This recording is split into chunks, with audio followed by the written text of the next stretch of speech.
एक निवेदन करना है। आपका आदेश आज्ञा करना है पितामह, और मेरा पालन करना। आदेश दीजिए। यदि पौत्र आया होता तो मैं अवश्य आदेश देता, परंतु खेलने सम्राट आए हैं, इसलिए निवेदन है।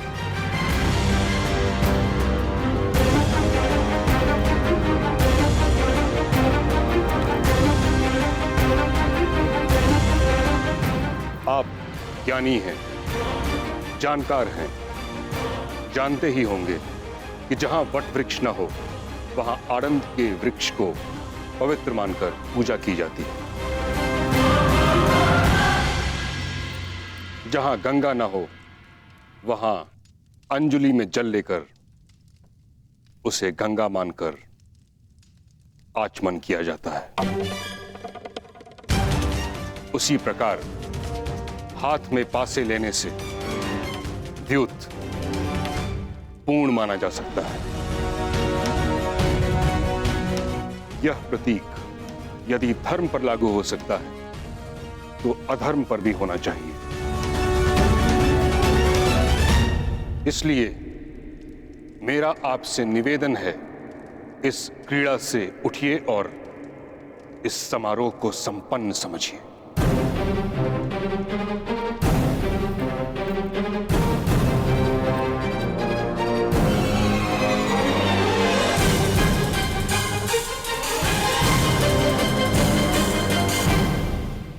पितामह, अभी खेल प्रारंभ भी नहीं हुआ है और आप उसे रोकने को कह रहे हैं। कभी कभी रुक जाना भी आवश्यक होता है कुमार दुर्योधन।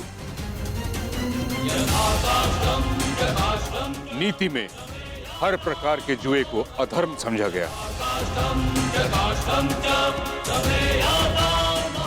और जुआ भाग्य के अधीन होता है।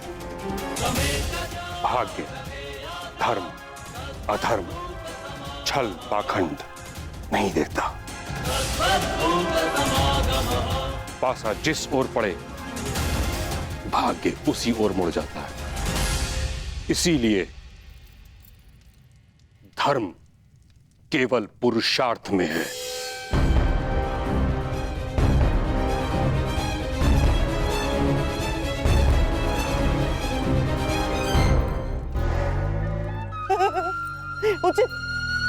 उचित कहां महामहिम,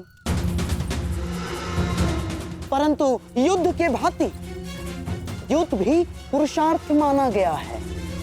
जो द्यूत को पुरुषार्थ माने, मैं उसे पुरुष ही नहीं मानता गंधार राज।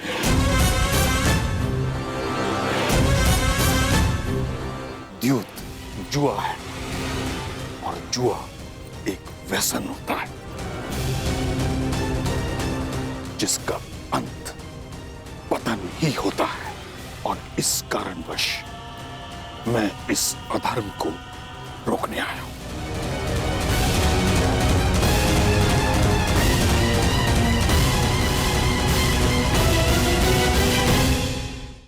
ना, नहीं महामहिम, अब आपसे विवाद कर सकने का ज्ञान मुझ में तो नहीं, परंतु इस सभा में स्वयं सम्राट युधिष्ठिर से बड़ा धर्म का मर्मज्ञ कौन है?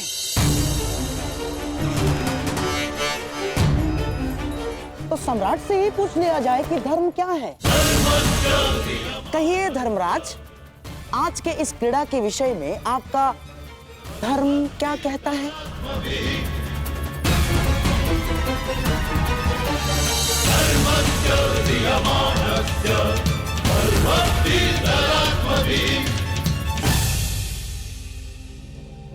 आह्वान किए जाने पर प्रस्तुत होना और चुनौती पाकर उसका उत्तर देना एक क्षत्रिय का धर्म है पितामह। तो क्या इसका अर्थ मैं ये समझूं युधिष्ठिर कि तुम्हारी दृष्टि में द्यूत धर्म है? मैं केवल इतना जानता हूं पितामह, जब तक आपकी दृष्टि यहां पर है तब तक यहां पर कोई अधर्म नहीं होगा। अद्भुत अद्भुत वचन सम्राट, अद्भुत। गंगा पुत्र भीष्म, गुरु द्रोण, महामंत्री महाज्ञानी विदुर के रहते अधर्म हो ही नहीं सकता। गंधार राज, आचार्य द्रोण, मैं और विदुर, हम तीनों के अतिरिक्त अन्य लोग भी राज्यसभा में हैं। महामहिम, मैं आपका संकेत समझ गया। यदि आपको ऐसा लगता है कि यहाँ अधर्म होगा, तो उसे रोकने के नियम क्यों नहीं बना लेते आप? हाँ पितामह, मैं चुनौती स्वीकारने के अपने धर्म का पालन करूं। आप वो नियम बताएं जिसे अधर्म को वश में किया जा सके।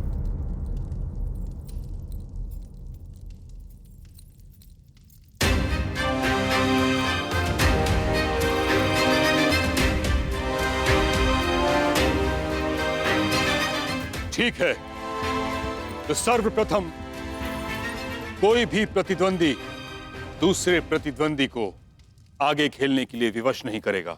यदि एक खिलाड़ी खेल छोड़ना चाहे तो दूसरे को उससे कोई आपत्ति नहीं होनी चाहिए। परंतु पितामह, भूलो दुर्योधन, तुम केवल अपने पितामह के समक्ष नहीं, बल्कि हस्तिनापुर के सिंहासन के संरक्षक और प्रमुख सेनापति के समक्ष हो। समझ गए? स्वीकार है महामहिम। और कोई नियम? कोई भी प्रतिद्वंदी केवल वही वस्तु या संपत्ति दांव पर लगा सकता है जिसका वो स्वयं अधिकारी हो। पितामह, कैसे कड़े नियम हैं? आप खेल खेलने देना चाहते भी हैं या नहीं? मैं तो पहले से ही इस खेल के विरुद्ध था, परंतु तुम अगर नियमों का पालन नहीं करना चाहते तो इस क्रीड़ा को समाप्त समझो।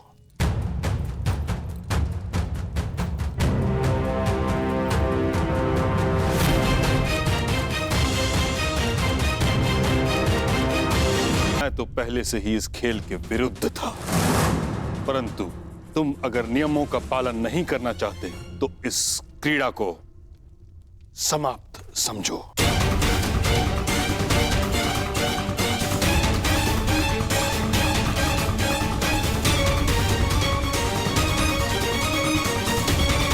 युधिष्ठिर सम्राट हैं और आप युवराज हैं कुमार। आप दोनों का पद और संपत्ति समान नहीं है, इसलिए दांव केवल उस पर खेला जाए जिस पर आपका अधिकार हो। सत्य कह रहे हैं महात्मा विदुर, और मैं इनके कथन का समर्थन करता हूं।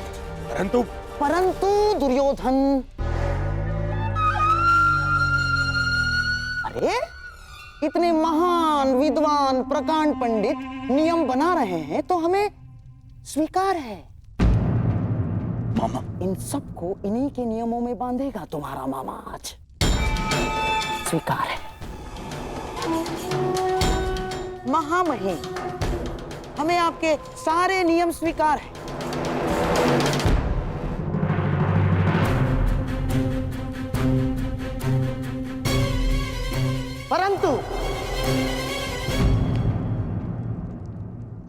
परंतु क्या गंधार राज?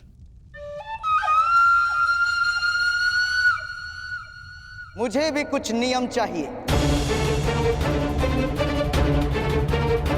पहला, द्यूत क्रीड़ा कब रोकी जानी है, इसका निर्णय दोनों खिलाड़ी परस्पर विमर्श से करेंगे और सभा में उपस्थित कोई भी व्यक्ति द्यूत को रोकेगा नहीं।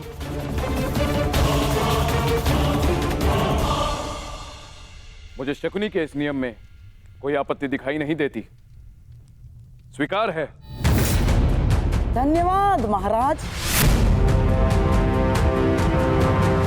और हाँ, और एक बात, यहाँ जिस भांति नियम बनाए गए हैं उससे यह स्पष्ट प्रतीत होता है कि महानुभाव के मन में यह विश्वास बैठा है कि मैं यहाँ कोई छल करूंगा।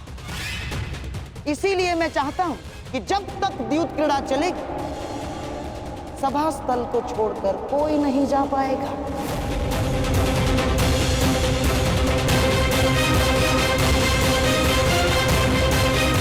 कोई भी नहीं। तो कहिए सम्राट, स्वीकार है आपको? स्वीकार है।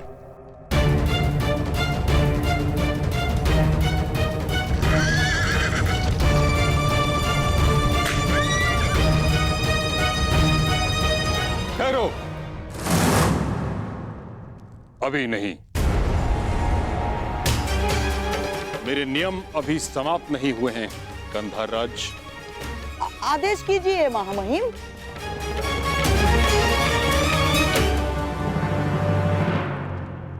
इस सभा में स्त्रियां प्रस्तुत नहीं होंगी।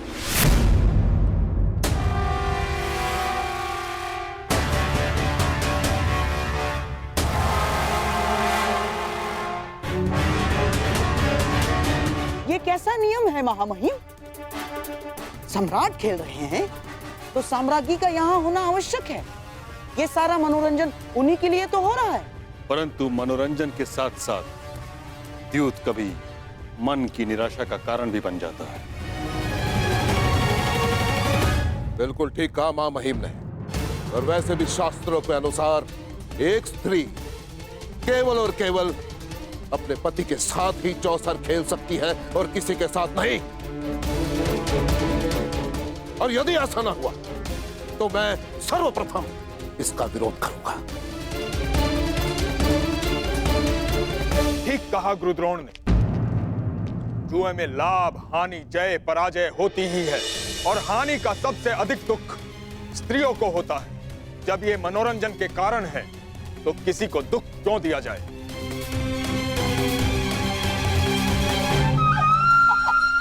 ठीक है महामहिम, अब गंगा पुत्र ने नियम बनाए हैं तो मानने तो होंगे ही। ये भी नियम स्वीकार है।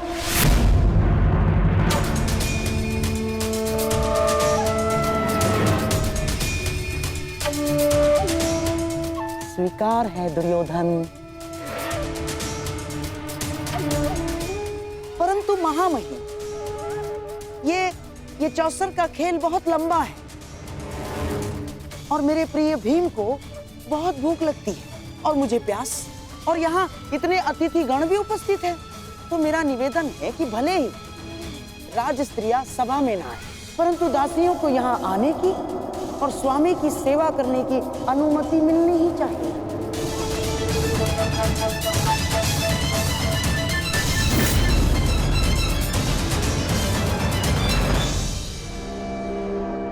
ठीक, दासियों पर यह नियम लागू नहीं होगा।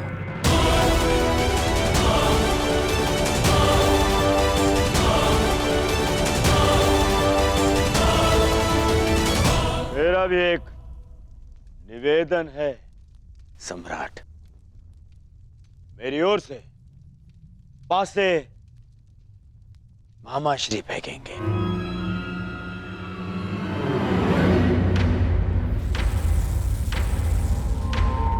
क्यों दुर्योधन, पराजय से भयभीत हो?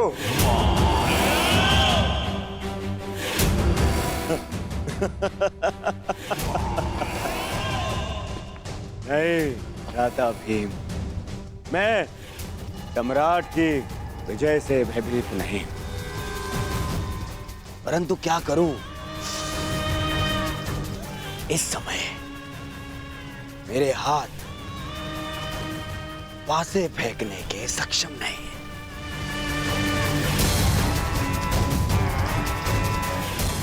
और यदि मैं हार गया तो भ्राता युधिष्ठिर को लगेगा कि मैं उनके सम्मान में हार गया।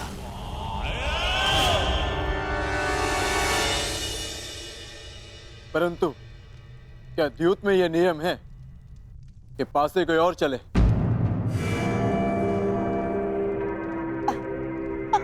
अब अर्जुन, क्या है, ये नियम नहीं है, ये खिलाड़ी का अधिकार है। जो दुर्योधन ने उपयोग किया। जैसे युद्ध में नहीं होता, लड़ते सैनिक हैं, पर विजय पर अधिकार किसकी होती है? राजा की। और फिर दुर्योधन तो केवल निवेदन कर रहा है अर्जुन। अब सम्राट की इच्छा कि वो अपने अनुज दुर्योधन का निवेदन स्वीकार करते हैं या नहीं? स्वीकार। धन्य हो सम्राट, धन्य हो। सम्राट का मन इंद्रप्रस्थ जैसा ही विशाल है। बैठिए, पधारिए।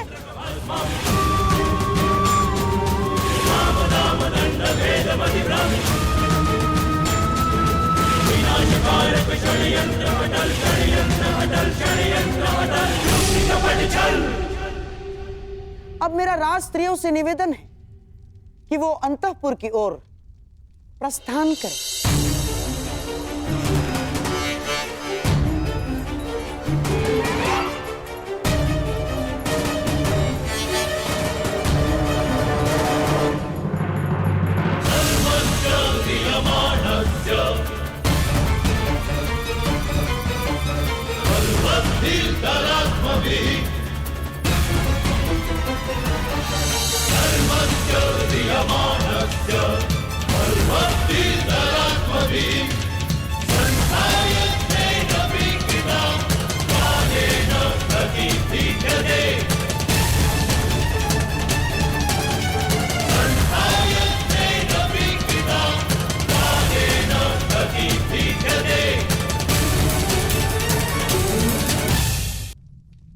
सम्राट, खेल प्रारंभ करें।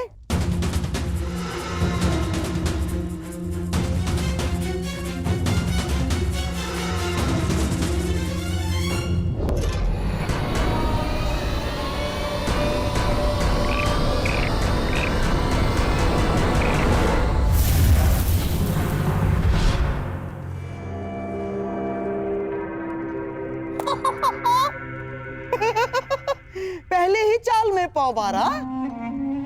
प्रतीत होता है कि भाग्य भी चक्रवर्ती सम्राट के अधीन है।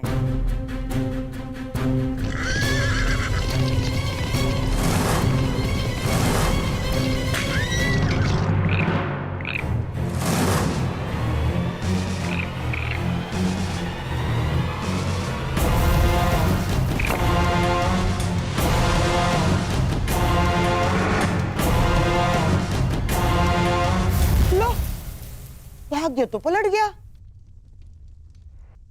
इस बार दुर्योधन आगे निकल गया।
यह द्यूत एक छल है सम्राट युधिष्ठिर।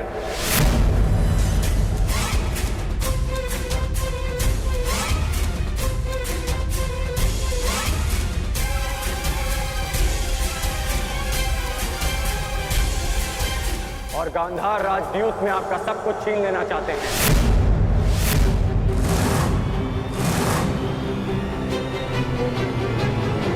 कर्ण, ये क्या कह रहे हो तुम? हाँ महाराज, इस समय चौसर पर आपका पुत्र और मेरा मित्र नहीं, गांधार नरेश शकुनी का भांजा दुर्योधन बैठा है।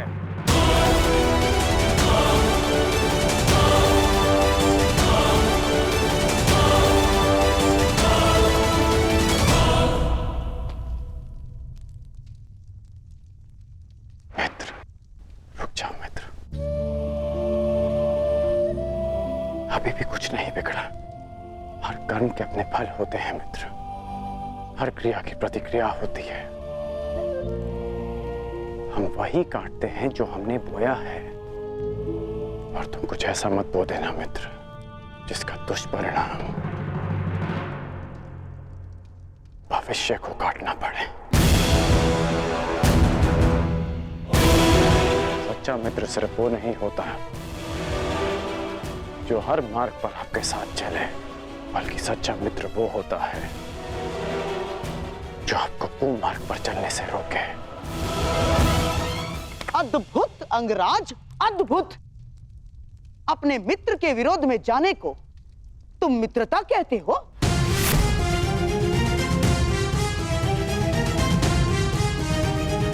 मित्रता का वृक्ष विश्वास, प्रेम और समर्पण की भूमि पर लगता है। आप केवल छल करना जानते हैं गांधार राज, और उस छल से अनेक शत्रु उत्पन्न करना जानते हैं। और इस समय भी आप छल से पांडवों का सब कुछ छीन लेना चाहते हैं।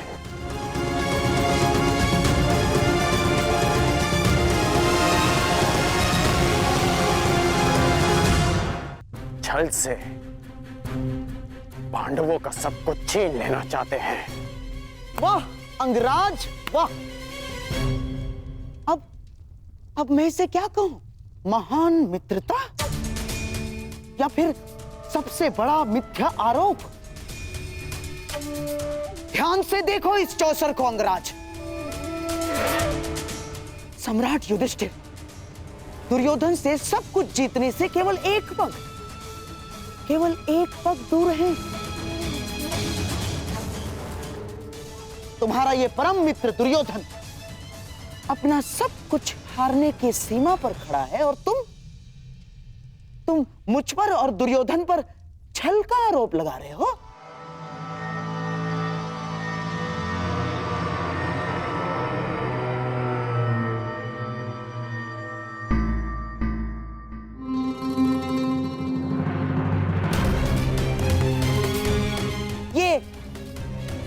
ये कैसा मित्र बनाया है तुमने? मित्रता ही तो निभा रहे हैं अंगराज। वो नहीं चाहते कि उनका मित्र सब कुछ हार जाए, इसलिए ये दाव से पहले ये दाव खेल रहे हैं।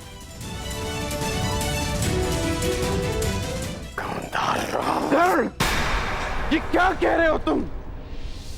इस भांति राजसभा में आकर किसी पर लांछन लगाना सही बात नहीं है अंगराज। यहां सबके समक्ष खेल हो रहा है, कोई छल नहीं हुआ है। अब प्रलाप बंद कीजिए और शांति से अपना स्थान ग्रहण कीजिए। यहां मुझ पर सबसे बड़ा उत्तरदायित्व है, मेरे दुर्योधन को इस हार से बचाना।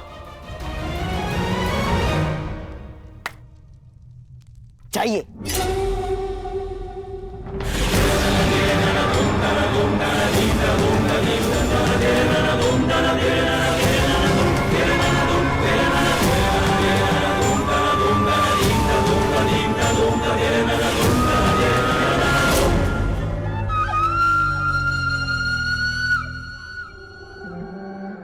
सम्राट, खेल प्रारंभ किया जाए।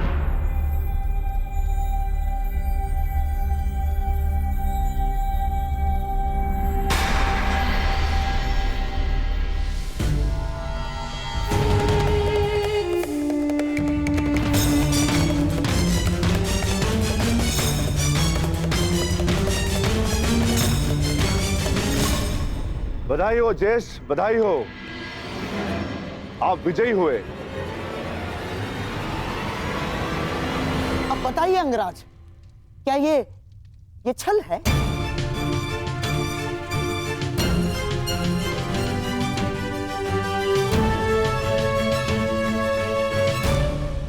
मेरी बात समझो मित्र, मैं जानता हूं कि आगे क्या होने वाला है। मैंने आज तक तुमसे कुछ नहीं मांगा, परंतु आज मांग रहा। इस खेल को रोक दो। तुम्हारा प्रतिशोध लिया जाएगा मित्र, मैं लूंगा तुम्हारा प्रतिशोध, परंतु युद्ध भूमि में, युद्ध क्रीड़ा में नहीं। मैं वचन देता हूं मित्र कि संसार की सारी संपत्ति विजयी करके तुम्हारे चरणों में रख दूंगा। बस इस खेल को रोक दो मित्र।